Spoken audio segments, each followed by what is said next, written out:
عينين شايشة. يعني القراء المتميزين اللي بتسمعهم فضيلتك، القراء دول ما نشأوش كده يعني عشوائي. يعني أنا وأنا صغير عندي 5 سنين الولاد يلعبوا في الطريق في الشوارع، وأنا أروح المياتم أقعد أسمع قرآن، وأنا عندي 5 سنوات أقعد تحت دكة القارئ.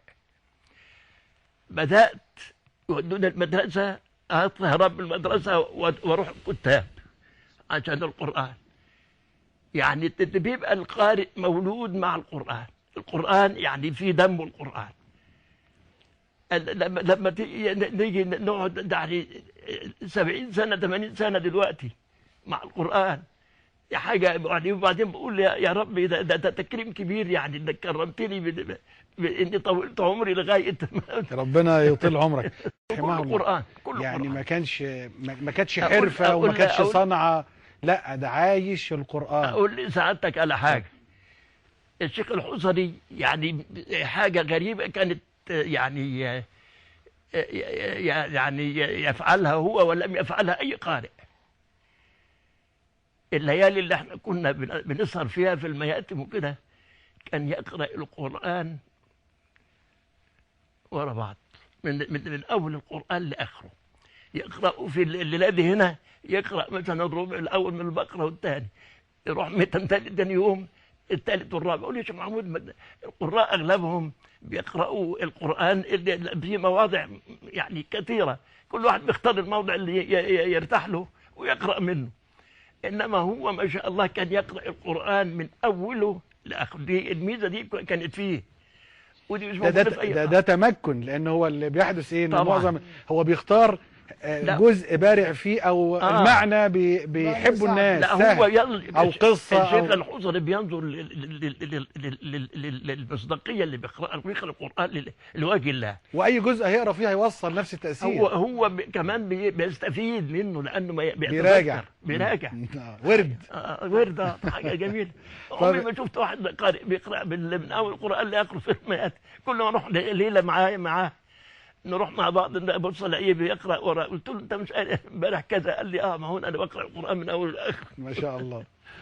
اما فضيله الشيخ ابو العينين، انا لما بشوف الراجل ده ما اعرفش ليه بتذكر سيدنا يوسف. والراجل ده بيذكرني بان ما يصحش سيدنا يوسف كان جميل يا شيخ احمد، حاج احمد، او تنظيم انا في الجمال بقى. سيدنا يوسف كان جميل. طب ما انت يا راجل حلو والله، ما انت حلو. لا روح فين؟ ما انت حلو. ليه بقى بيذكرني بسيدنا يوسف؟ كان الرقم سيدنا يوسف رقم 12 في اولاد سيدنا يعقوب،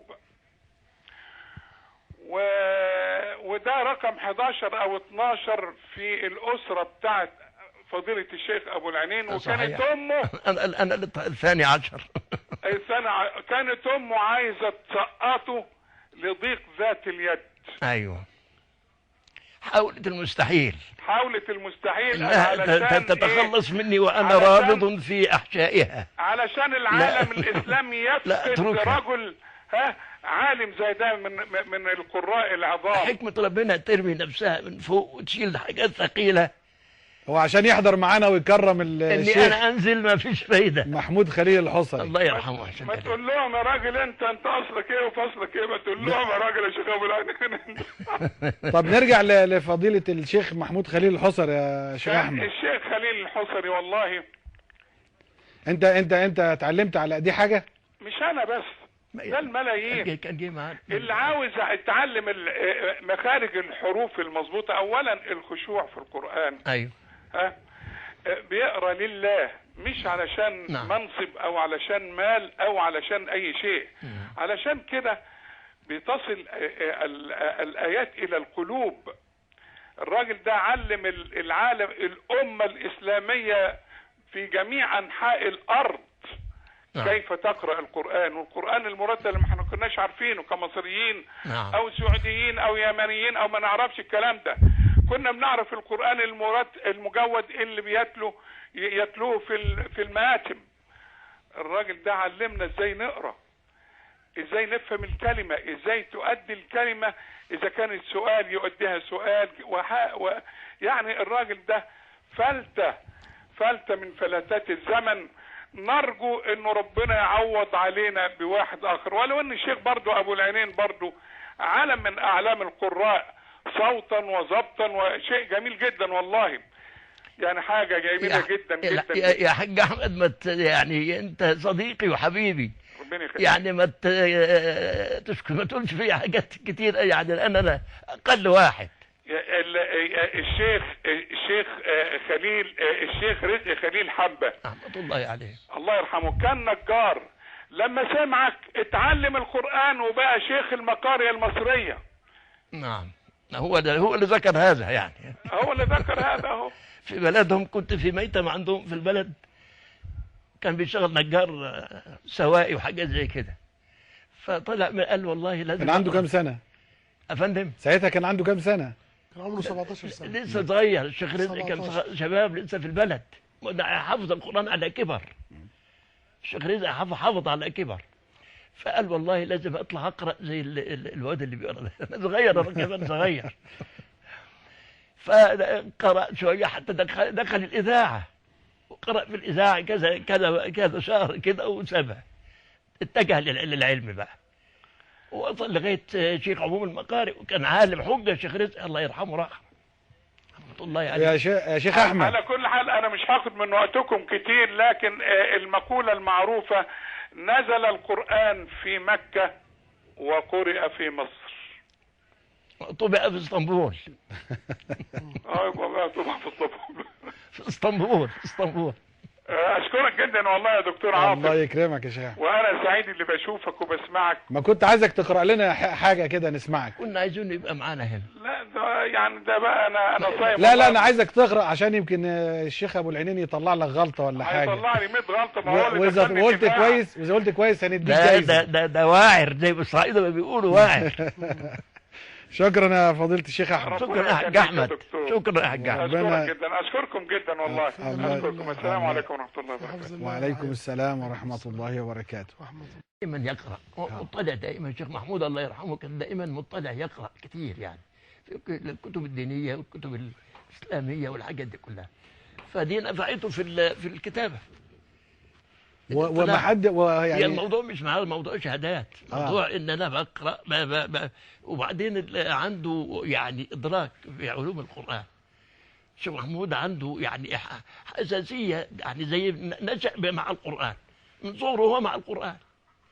فديت دي يعني مش كل واحد بينال هذا الشرف انه يبدا حياته كلها مع القران. طيب حضرتك بحكم الاختلاط بينك وبينه، هو ولد سنة 1917 ميلادية في شبرا النملة. دي في طنطا غربية. غربية. واحكي لنا بقى الطفولة وهو جاي لما لحد ما وصل القاهرة وقابلك. والله الفترة دي ما يعني مش حكى لك أكيد. لا ما حكاليش عنها الفترة دي. احكي لك أنا بقى لو أنت. هو بعد ما دخل الإذاعة طبعا عين في المسجد الأحمدي قارئ الصورة، وبعدها برضه بعد المسجد الأحمدي سيد الحسين قارئ الصورة برضه. وبعدين الشيخ محمود الله يرحمه يعني كده طرفة ظريفة، يعني كان ربنا يعني أنعم عليه، زاده بسطة في العلم والجسم. كنا مرة جايين من بلد جنب طنطا، كنا سهرانين هناك وراكبين عربيتي. كان عربيتي كبيرة، كانت ميركوري. ركب واتعطلت العربية وأنا قاعد جنب السواق، لقيته نزل من العربية لوحده وبإيد واحدة عربية كبيرة وزقاها عن الدايرة. بركة القرآن، قوة القرآن. أي والله. قلت له يا شيخ محمود ده كده القوة منين؟ قال لي القرآن يا أبو العينين، القرآن يا حبيبي. كان يعني الحقيقة يعني راجل ظريف وأخلاقه عظيمة وقراءته جميلة، ويعني أقول إيه ولا الشيخ محمود ده يعني عايز كتب عشان تتكتب عنه. حقيقي